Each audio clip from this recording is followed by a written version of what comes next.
Posledne doma robím práce rôzne, výsledky mám ako obyčajne hrozné. Papierová lampa zo švédskeho obchodu čakala v obývačke na malú náhodu. Palec nohy sa zachytil, nohou švihnem.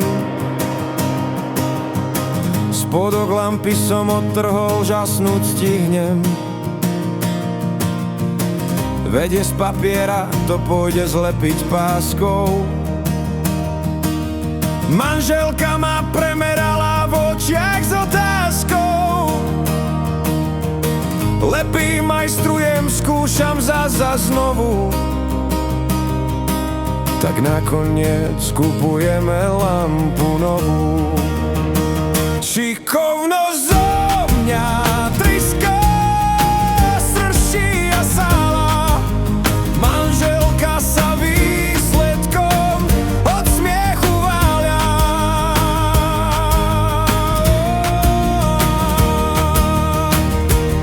Okná sa zasekávajú, idú ťažko zavrieť.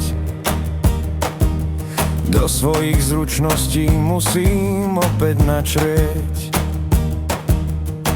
Imbusákom som v šrobikoch zatočil. Okno ide hladko, vrzga, som ho zvučil. Jedno sa však zaseklo, už nešlo otvoriť.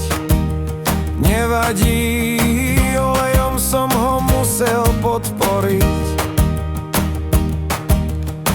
Som ozaj borec, na lícach rumenec.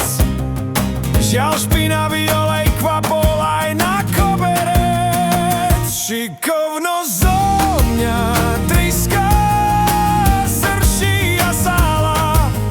Manželka sa výsledkom od smiechu váľa.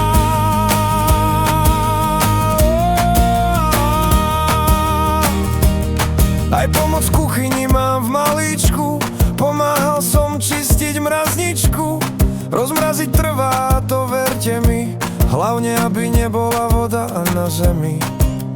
Pre urýchlenie použil som fénu teplo.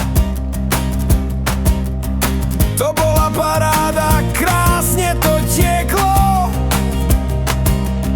Ale fakt nebol som tomu na vine, že voda bola cez tretinu kuchyne.